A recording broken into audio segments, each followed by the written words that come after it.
Olá pessoal do quinto ano, tudo bem com vocês? Hoje iremos concluir o livro, tá bom? Temos duas correções, uma em geografia e outra em história, tá certo?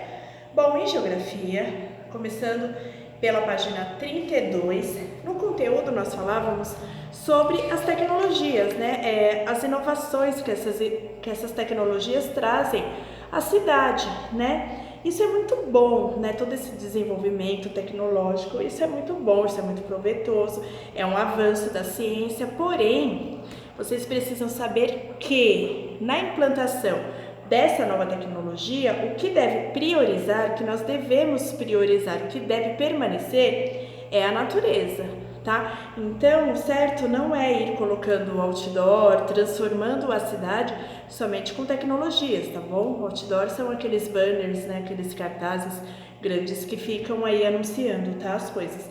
Então, devemos sempre priorizar a natureza, tá bom? As árvores, as plantinhas, tá? Essa é a nossa maior prioridade. Depois sim vem esses recursos tecnológicos, tá bom? Bom, então aqui temos uma charge, né, que é aquela maneira engraçada, né, de nós vermos algum assunto, alguma situação, tá bom? Então estamos vendo essa charge aqui, como vocês podem ver, né, com tanta tecnologia, acabou que escondendo aí a paisagem, tá? Então é isso que fala a mensagem que essa charge nos passa. O que é de errado na situação retratada na charge? É o que eu acabei de falar, tá bom? Não podem ver o pôr do sol. Então, com tanta tecnologia, ó, taparam até o pôr do sol, tá? Os recursos tecnológicos foram utilizados adequadamente? Não. Vírgula, devemos priorizar a natureza. Aqui depois do não precisa ter essa vírgula, tá? Porque senão nós vamos estar concordando com a resposta, tá? Não devemos priorizar a natureza. Vocês viram como a frase já muda o significado? Então é não, aí eu dou aquela paradinha para respirar. Devemos priorizar a natureza. Então essa paisagem está totalmente errada. Em sua opinião, qual seria a melhor solução nesse caso? Instalar esses recursos, mas priorizando a natureza, tá bom? Então, dependendo do espaço, né? Poxa, você não vai, sei lá, fazer um túnel, um viaduto no meio de uma praça, né? No meio das árvores, sabe? Fazer monumentos, né? No meio, perto, assim, na frente da praia. Então, são essas coisas. A natureza é o que precisa ser preservado. Tá bom? Aqui falando também, né, sobre o uso da ciência, né, da tecnologia, tá? E acabamos aqui o livro de geografia, tá bom? Agora vamos que nós temos uma correção em história, lá no finalzinho, que é na página, aqui nós já corrigimos, que é na página 34, falando sobre os povos tradicionais e seus direitos. Como vocês sabem, todos nós temos os nossos direitos, temos os nossos deveres, mas temos os nossos direitos. Existem os povos e comunidades tradicionais que são os indígenas, né? Os indígenas é um tipo de povo que tem o seu direito, né, preservado, os quilombolas, né, e os ribeirinhos, que vivem aí à margem dos rios, tá bom? Então são povos que têm os seus direitos com acesso à terra, com a educação, tá? Então aqui esse texto nos fala disso, dessas comunidades, né, desses povos que têm os seus direitos, tá bom? Então aqui é um povo de uma comunidade de quilombola, né, que são os povos negros, e aqui crianças na comunidade ribeirinha, que são aquelas pessoas que vivem às margens dos rios, tá bom? Escreva 2 direitos dos povos tradicionais do Brasil. Então, eles têm direito à terra, à educação, à saúde, tá? À informação. Marque com X a informação correta. Os povos indígenas e as comunidades de ribeirinhos e quilombolas têm histórias e modos de vida diferentes, que necessitam ser protegidos por meio de direitos específicos, tá bom? Aqui falando sobre o direito à terra, tá falando dos povos indígenas e dos quilombolas, né, que eles têm direito à demarcação de terras, porque são povos já antigos, né, que vêm com tradições aí de tempos já de antepassados, há muito tempo, né? Então esses povos eles lutam até hoje pelas suas terras, aí participando da política, de debates, tá? Então o texto fala praticamente isso, tá bom? Em que esses povos lutam até hoje pelo espaço ali das suas terras, tá? Que precisam ser demarcadas, porque senão sofre o que é invasão, né? O desmatamento, o crime ambiental, né? Pessoas que querem essas terras, né? Então eles falam desses direitos aí que eles têm, tá bom? Então vamos lá, ó. Quais são as dificuldades que os povos indígenas e quilombolas enfrentam no processo de demarcação das terras que tradicionalmente habitam? Eles não têm a documentação.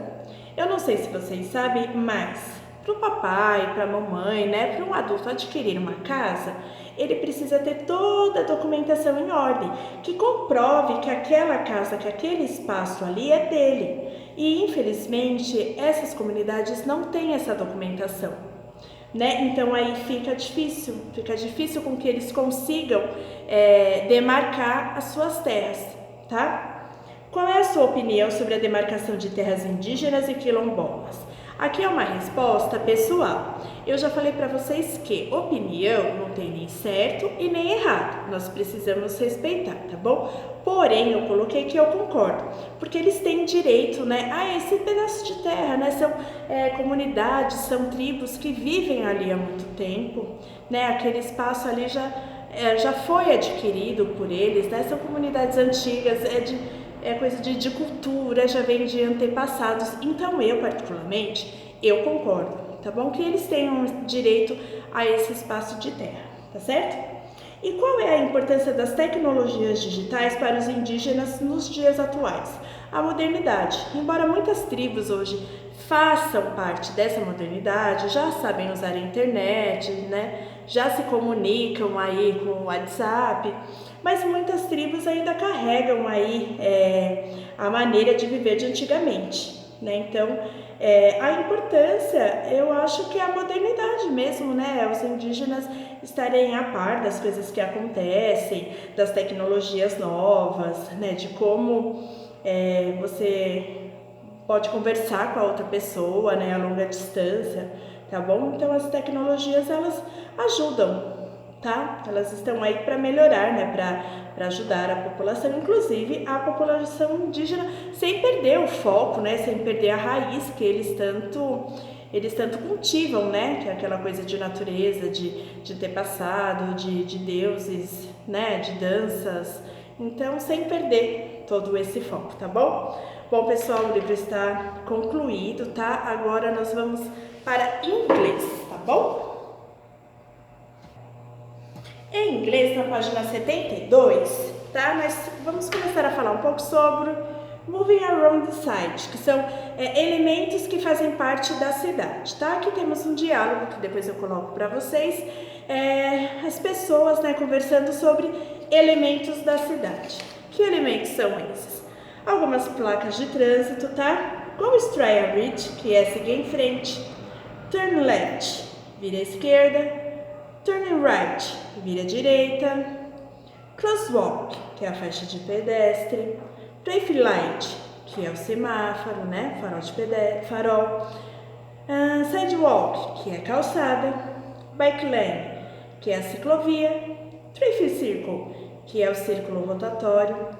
Lamp post, que é a lâmpada. E bus stop, que é o ponto de ônibus. Então, aqui estão alguns elementos que fazem parte da nossa paisagem da cidade, tá bom? Aqui para casa, vocês vão fazer a página 75, que é justamente colocar o nome desses elementos, tá? Que tá na página anterior, tá bom? Na página 76, vocês irão escrever aqui nessas linhas sobre os elementos que vocês estão vendo aqui, tá? Então, por exemplo, a lâmpada, né? Então, vocês colocam, não importa a sequência, tá? Vocês irão ter que usar as palavras daqui, tá? Usando essas palavras, escrevendo aqui a quantidade que vocês estão enxergando. Por exemplo, quantas são? Então, 2 lamp posts, aí escreve aqui, tá? 2 lamp posts, vírgula. 1 bike lane, que é a ciclovia, tá? Então, vou dar uma dica que vocês podem começar a frase com there are. e continua, tá bom? Aí vocês irão escrever usando aqui as palavrinhas que estão aqui em destaque sobre os elementos aí da cidade, tá certo? Então, de inglês é só isso por enquanto. Agora eu vou falar para vocês um pouquinho sobre um assunto importante, tá? Eu já volto. Bom, falando um pouquinho sobre esse tema tão importante que vocês já estão acostumados, né, a ouvir, bullying não é legal, tá? Eu sei que vocês sabem, né, que a prática do bullying, ela é ofensiva, não é legal, magoa, deixa a pessoa triste. Então, do mesmo jeito que nós não queremos que façam com a gente, nós também não devemos fazer com ninguém, tá? Vocês já são grandes, né? Já é uma turma já de crianças maiores, então vocês conseguem entender perfeitamente o que agrada uma pessoa e o que não agrada, né? Apelidos ofensivos não é legal. Não é legal chamar aquela pessoa de gordinha, magrinha, se usa óculos, se o cabelo é bonito ou é feio. Não, tá? Não é bonito. Vocês também não iriam gostar, porque quando a gente faz com os outros, não dói na gente, mas se alguém faz com nós, vai doer. A gente também não vai gostar. Então é importante que vocês tenham certeza disso. Por trás daquele detalhe que de repente não agrade você, com certeza existe uma pessoa maravilhosa, uma pessoa que sabe fazer muitas coisas, uma pessoa que deve ser muito boa em algum detalhe, por exemplo, num jogo de futebol, por exemplo, numa redação, né? Então, às vezes nós temos o péssimo hábito de julgar sem conhecer, que é aquele negócio do estereótipo, né? De você olhar e julgar sem conhecer. E aí a gente acaba se enganando, né? Porque todo mundo tem os seus defeitinhos, mas temos que ver as qualidades, né? Os defeitinhos deixa lá no cantinho escondidinho, mas temos que ver as qualidades. Então, lembre-se sempre que o respeito é a base de qualquer educação, de tudo, tá bom? Tanto de aluno com o professor com o aluno e aluno com aluno, né? Enfim, tô falando de uma forma em geral na escola, mas também em casa, a mesma coisa, respeitar a mãe, respeitar o pai, né? Gostar do irmãozinho, da irmãzinha, respeitá-lo, tá bom? Então eu sei que vocês já entendem essa linguagem, tá? Respeito acima de tudo, tá bom? Nunca caçoar de ninguém, nunca tirar sarro, nunca dar risada, porque isso é ofensivo e não é legal. Não é legal mesmo, tá bom? Eu vou deixar um link para vocês verem uma historinha, né? Sobre bullying também, de uma criança que começou nova na escola e ela estava sem amigos, então ela estava se sentindo isolada, né? E é uma criança super legal, como qualquer outra criança, mas por ela usar óculos e ser gordinha, ela ficou isolada. Mas depois ela fez amizade, né? Mas assim, para vocês entenderem que quando chega uma criança nova na escola, o que a gente tem que fazer? Ir lá correndo, fazer amizade. Oi, tudo bem, né? Bem-vindo. Olha, quer ficar no meu grupinho? Vem cá, sabe? Porque a criança, ela fica isolada, ela fica triste, ela fica sozinha. E ninguém é feliz sozinho, né? Nós só somos felizes com alguém, junto, brincando, né? Tendo amizade. Ninguém é feliz sozinho. Tá bom? Então lembre-se sempre disso. Chegou criança nova? Bora fazer amizade, tá bom? Então, quinto ano, um beijo pra vocês, tá? Tô morrendo de saudade, espero que volte logo essas aulas e até a próxima aula, tá bom? Assistam o vídeo, beijos, até!